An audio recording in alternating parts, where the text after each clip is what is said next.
Hello बच्चों, आपका मेरे चैनल शिक्षा घर में स्वागत है। आई होप आप लोग अच्छे होंगे और यूपीपीसीएल की तैयारी कर रहे होंगे। आप लोगों के लिए मैं आज इल्यूमिनेशन टॉपिक के 50 इम्पॉर्टेंट ऑब्जेक्टिव क्वेश्चंस को लेकर आया हूँ। ये क्वेश्चन आपके यूपीपीसीएल TG2 के एग्ज़ाम के लिए बहुत इम्पॉर्टेंट है और आपकी मार्च में यूपीपीसीएल का एग्ज़ाम हो सकता है। तो आप लोग मेरे वीडियोस को देखते रहिए और मेरे वीडियोस को लाइक करिए, शेयर करिए एंड सब्सक्राइब करिए। चलिए स्टार्ट करते हैं। पहला क्वेश्चन देखते हैं। फ्लोरेसेंट ट्यूब के आंतरिक सतहों पर एक परत चढ़ी होती है, क्यों? सजावटी रूप से दिखने के लिए, उत्सर्जित पराबैंगनी किरणों को अवशोषित करने के लिए, भिन्न भिन्न प्रकाश उत्पन्न करने के लिए। बी और सी, मतलब बी ऑप्शन बिल्कुल सही है, उत्सर्जित पराबैंगनी करने के लिए और भिन्न प्रकाश उत्पन्न करने के लिए। तो बच्चों आपका इसमें आंसर क्या है? आपका आंसर डी बिल्कुल सही है। चलिए अगला क्वेश्चन देखते हैं। फ्लोरेसेंट ट्यूब में हरा रंग के प्रकाश के उत्सर्जन के लिए कौन सा फ्लोरेसेंट पदार्थ प्रयोग किया जाता है? Calcium tungsten, magnesium tungsten, zinc silicate, cadmium borate. तो बच्चों आंसर क्या होगा? जिंक सिलिकेट का प्रयोग हम लोग करते हैं। चलिए अगला क्वेश्चन देखते हैं। एक फ्लोरेसेंट ट्यूब में किस क्रम में चोक का संयोजन किया जाता है? समांतर क्रम में, मिश्रित क्रम में, श्रेणी क्रम में और इनमें से कोई नहीं। तो बच्चों आंसर क्या होगा? श्रेणी क्रम में। अब देखिए चोक क्यों यूज़ करते हैं ये भी जान लीजिए। चोक हम लोग क्या करते हैं? करंट को कंट्रोल में और वोल्टेज को इंक्रीज करने के लिए, करंट को कंट्रोलिंग के लिए मतलब डाउन के लिए और वोल्टेज को इंक्रीज करने के लिए हम लोग चोक का प्रयोग करते हैं। चोक क्या होगी? करंट को कंट्रोल कर रहे हैं तो सीरीज में हमेशा यूज़ करेंगे। ठीक है, चलिए अगला क्वेश्चन देखते हैं। गैस धात्विक फिलामेंट लैंप में टंगस्टन का प्रयोग किया जाता है प्रकाश और ऊष्मा दोनों अधिक देने के कारण, प्रकाश और ऊष्मा दोनों कम देने के कारण, प्रकाश कम ऊष्मा अधिक देने के कारण, प्रकाश अधिक ऊष्मा कम देने के कारण। ठीक है, तो देखिए टंगस्टन जो होता है उसका प्रयोग हम लोग क्या करते हैं? फिलामेंट के रूप में करते हैं। ठीक है, टंगस्टन का प्रयोग हम लोग क्या करते हैं? फिलामेंट के रूप में करते हैं। ठीक है, तो ये क्या करेगा? प्रकाश अधिक करेगा और ऊष्मा कम देने के कारण। ठीक है, चलिए अगला क्वेश्चन देखते हैं। किसी सतह पर इल्यूमिनेशन उस स्रोत से सतह की दूरी के डैश डैश होती है। समानुपाती, वर्ग के समानुपाती, वर्ग के व्युत्क्रमानुपाती और व्युत्क्रमानुपाती। ठीक है, तो देखिए आपसे क्या पूछ रहा है? किसी सतह पर इल्यूमिनेशन। ठीक है, इल्यूमिनेशन, तो देखिए इल्यूमिनेशन जो होता है वो क्या होगा?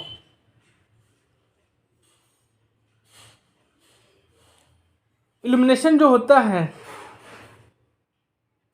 वो क्या होगा?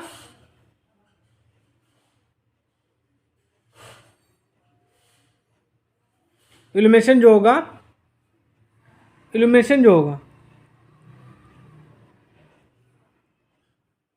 वो क्या होगा? रेडियस मतलब डिस्टेंस मान लेते हैं हम आर है, उसके इन्वर्सली प्रोपोर्शनल होगा। तो बच्चों क्या होगा? वर्ग के व्युत्क्रमानुपाती होगा। चलिए अगला क्वेश्चन देखते हैं। एक कैंडल पावर किसके समतुल्य होता है?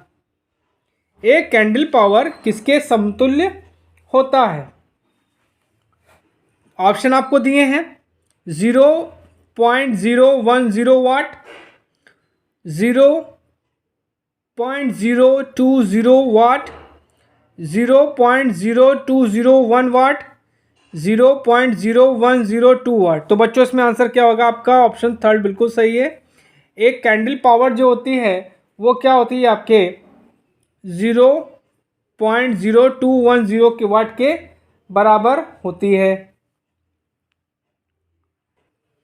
और एक ल्यूमेन जो होता है, एक ल्यूमेन, ये भी आप जानिए, एक ल्यूमेन जो होता है 0.0016 वाट के बराबर होता है। ये भी आप जान लीजिए। एक ल्यूमेन की वैल्यू क्या होती है? 0.0016 वाट के बराबर होती है। चलिए अगला क्वेश्चन देखते हैं। निम्न में से किसे फ्लोट लाइट लैम्प भी कहते हैं? आर्क लैम्प को कहते हैं, नियॉन लैम्प को कहते हैं, हैलोजन लैम्प को कहते हैं, फ्लोरेसेंट ट्यूब को कहते हैं। तो बच्चों किसको कहते हैं? हैलोजन लैम्प को, जो हम लोग फ्लोट लाइट लैम्प भी कहते हैं। चलिए अगला क्वेश्चन देते हैं। नियोजन साइन ट्यूब की आयु होती है 10,000 कार्य घंटे, 1,000 कार्य घंटे, 100 कार्य घंटे, 1500 कार्य घंटे। तो बच्चों आंसर इसमें क्या होगा? 10,000 कार्य घंटे। चलिए अगला क्वेश्चन देखते हैं। बल्ब के फूटने से आवाज आती है बाहर से अंदर हवा आने के कारण, अंदर से बाहर हवा आने के कारण, शीशे के कारण, इनमें से कोई नहीं। तो बच्चों इसमें आंसर पहला आपका बिल्कुल सही है, बाहर से अंदर हवा आने के कारण। चलिए अगला क्वेश्चन देखते हैं। फ्लोरेसेंट ट्यूब के दोनों फिलामेंट पर किसकी परत चढ़ी होती है? ठीक, barium oxide, magnesium chloride, barium iodide, magnesium iodide. तो बच्चों इसमें आंसर क्या होगा? Barium oxide. नियॉन लैंप का प्रयोग होता है सिनेमा घरों में, इंडिकेटर में, स्ट्रीट लाइन में, और इनमें से कोई नहीं। तो देखिए सिनेमा घरों में आपका कार्बन लैंप यूज होता है,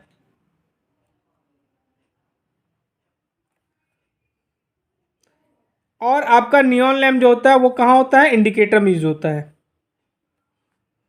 ठीक है, चलिए अगला क्वेश्चन देखते हैं। आर्क लैंप के दोनों इलेक्ट्रोड के बीच की दूरी होती है 0.5 mm से 3.5 mm के बीच, 1.5 mm से 6 mm के बीच। तो बच्चों आंसर क्या होगा आपका? सेकेंड ऑप्शन बिल्कुल सही है। चलिए अगला क्वेश्चन देखते हैं। आर्क लैंप की दक्षता होती है 10 ल्यूमेन पर वाट, 20 ल्यूमेन पर वाट, 30 ल्यूमेन पर वाट, 40 ल्यूमेन पर वाट। तो बच्चों आर्क लैंप की दक्षता जो होती है वो क्या होती है? 20 ल्यूमेन पर वाट। क्या होती है? 20 ल्यूमेन पर वाट। प्रत्यक्ष प्रकाश व्यवस्था में कितना प्रकाश नीचे की ओर आता है? 10%, 60 से 90%, 90%, 100%। तो बच्चों आंसर क्या होगा? 90%। चलिए अगला क्वेश्चन देखते हैं। निम्न में से कौन सी व्यवस्था प्रकाश को हर दिशा में समान भेजने के लिए जिम्मेदार है? अप्रत्यक्ष प्रकाश व्यवस्था, अर्ध प्रत्यक्ष प्रकाश व्यवस्था, सामान्य प्रकाश व्यवस्था, समकोणीय व्यवस्था। तो बच्चों आंसर क्या होगा? समान प्रकाश व्यवस्था। चलिए अगला क्वेश्चन देखते हैं। एक प्रदीप्त नली समान वाल्व की तुलना में आंखों पर जोर पड़ता है और अधिक छाया पैदा होती है, अधिक प्रकाश देती है, बहुत अधिक शक्ति व्यय करती है, कम प्रकाश देती है। तो बच्चों आंसर क्या होगा? अधिक प्रकाश देती है। ठीक, चलिए अगला क्वेश्चन देखते हैं। शक्ति गुणक क्या होगा जब उसे सुधारने के लिए प्रदीप्त दीप के साथ संधारित्र प्रयोग हो? ठीक, 0%, 30%, 50%, 100%। तो बच्चों आंसर क्या होगा? 100%। देखिए जो कैपेसिटर होता है, कैपेसिटर जो होता है वो पीएफ पावर फैक्टर इंप्रूवमेंट के लिए यूज़ करते हैं। पावर फैक्टर इंप्रूवमेंट के लिए हम लोग करते हैं। चलिए अगला क्वेश्चन देखते हैं।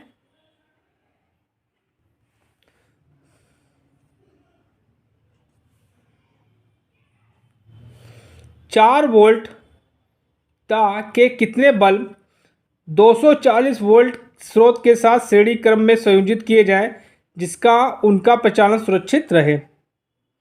ठीक, तो कैसे करेंगे बताइए। 60 ऑप्शन दिया है, 95 दिया है, 120 दिया है और 30 दिया है। तो बच्चों क्या करेंगे हम, 240 को हम 4 से भाग कर देंगे, 4 छंग 24, तो कितना आएगा? 60। तो बच्चों आंसर क्या होगा? 60। किसके द्वारा उच्च दाब मरकरी वेपर लैंप में आयनीकरण प्रक्रिया प्रारंभ होती है? रेक्टिफायर के द्वारा, सहायक इलेक्ट्रोड के द्वारा, मुख्य तथा सहायक इलेक्ट्रोड के द्वारा, ट्रांसफार्मर द्वारा। तो बच्चों आंसर क्या होगा? मुख्य तथा सहायक इलेक्ट्रोड के द्वारा। चलिए अगला क्वेश्चन देखते हैं। वोल्टा जो नियॉन साइन नली के प्रचालन के लिए आवश्यक है किस पर निर्भर करती है? नली में भरी हुई गैस पर, नली के व्यास पर, नली की लंबाई पर, प्रचालन के समय पर। तो बच्चों आंसर क्या होगा? नली की लंबाई पर। चलिए अगला क्वेश्चन देखते हैं। प्रकाश का रंग जो नियॉन साइन नली द्वारा उत्पन्न होती है किस पर निर्भर करती है? नली के प्रचालन के समय पर, नली के तापमान पर, नली में भरी हुई गैस पर, नली में से प्रवाहित होने वाली धारा पर। तो बच्चों आंसर क्या होगा? नली में भरी हुई गैस पर निर्भर करती है।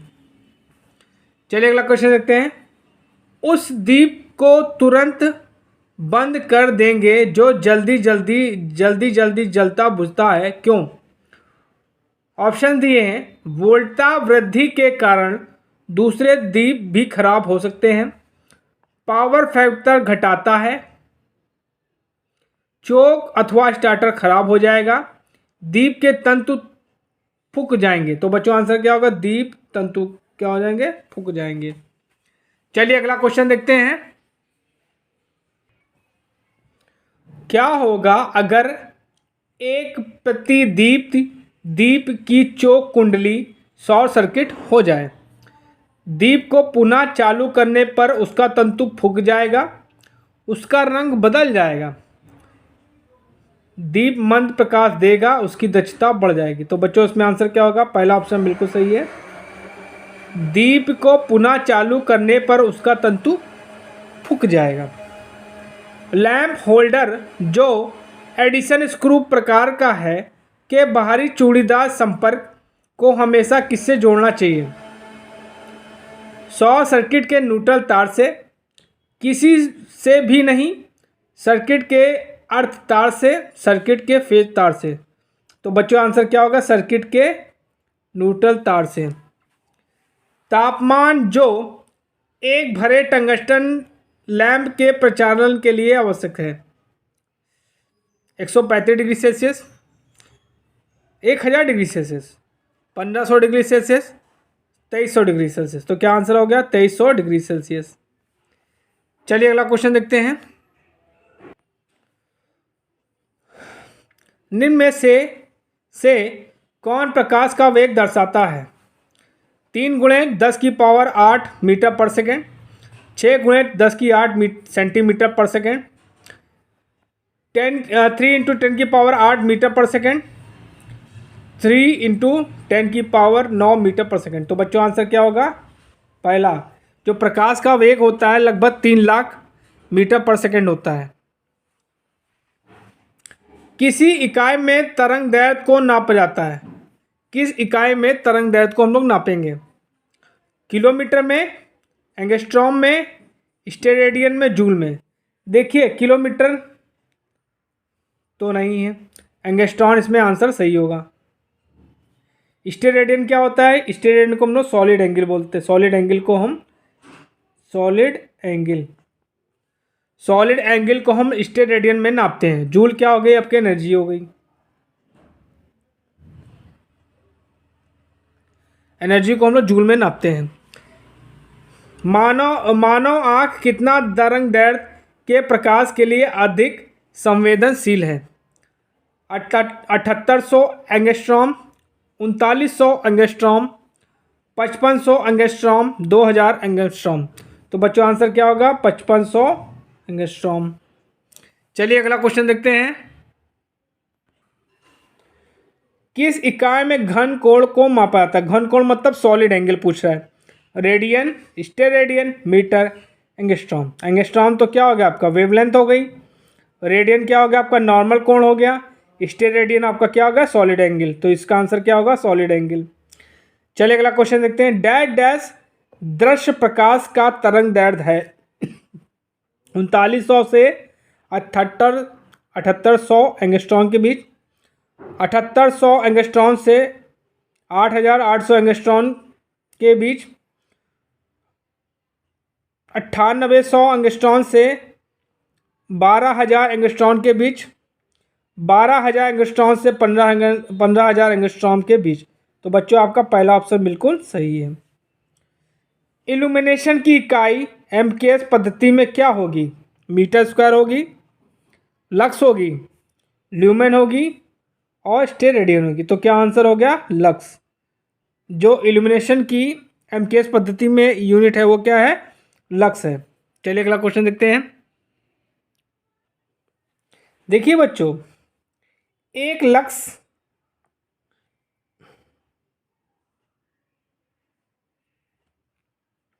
ये जो लक्स होता है, एक लक्स जो होता है ल्यूमेन पर मीटर स्क्वायर के बराबर होता है। एक लक्स जो होता है एक ल्यूमेन पर मीटर स्क्वायर के बराबर होता है। और जो इल्यूमिनेशन है इसकी जो सबसे बड़ी यूनिट है वो क्या है? फोट है। क्या है? फोट। एक फोट बराबर होता है आपका 10⁴ लक्स। 10⁴ लक्स। ठीक है। चलिए अगला क्वेश्चन देखते हैं। किसी लैंप की दक्षता डैश डैश में मापी जाती है? कैंडल पावर पर वाट, ल्यूमेन पर वाट, लक्स पर वाट, मीटर सेकंड। तो बच्चों आंसर क्या होगा? ल्यूमेन पर वाट। ल्यूमेन पर वाट।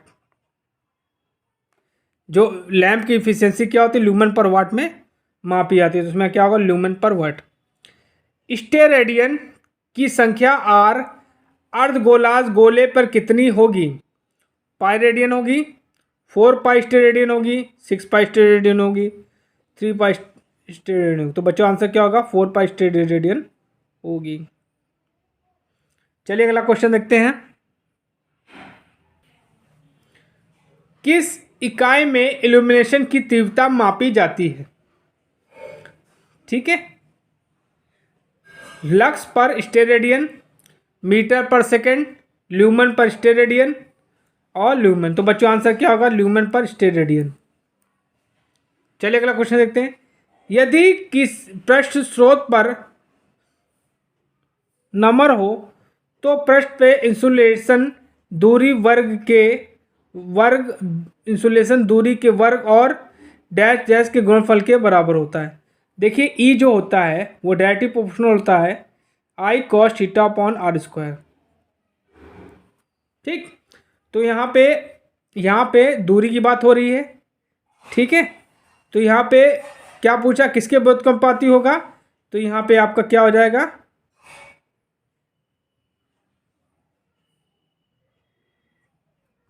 तो ये आपका आ जाएगा कॉस थीटा। चलिए अगला क्वेश्चन देखते हैं।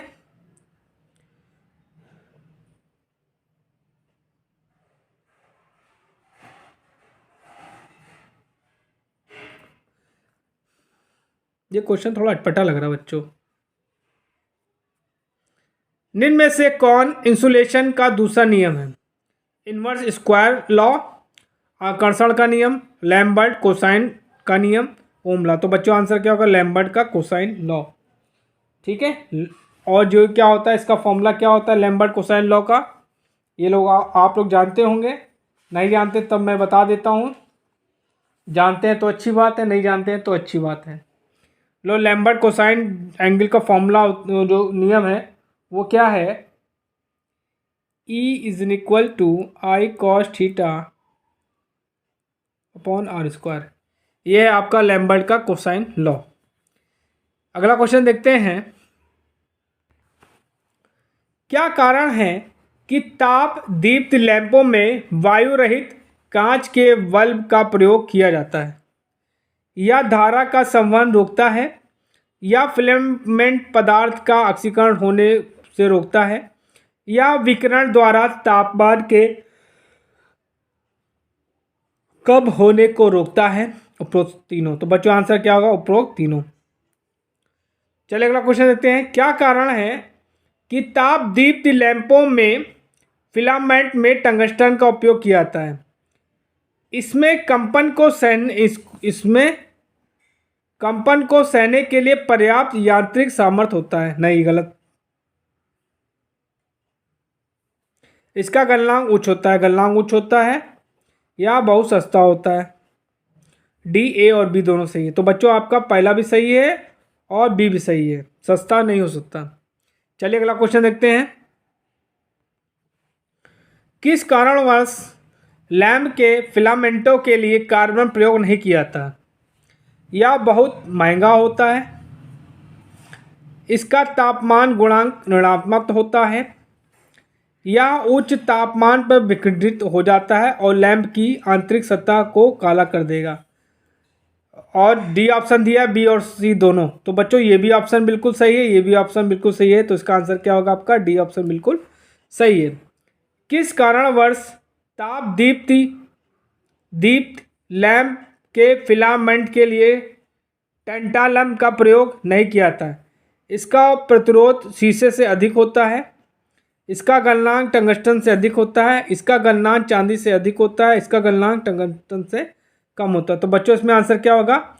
इसका प्रतिरोध शीशा से अधिक होता है। चलिए अगला क्वेश्चन देखते हैं।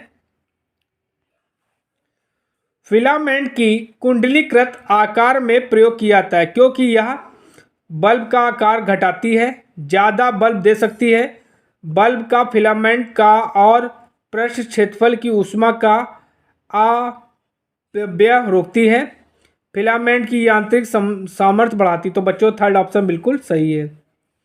चलिए अगला क्वेश्चन देखते हैं। निम्न में से कौन ताप दीप्त लैंप की दक्षता दर्शाता है? 50 ल्यूमेन पर वाट, 12 ल्यूमेन पर वाट, 18 ल्यूमेन पर वाट और 5 ल्यूमेन पर वाट? तो बच्चों आंसर आपका सेकंड बिल्कुल सही है, 12 ल्यूमेन पर वाट।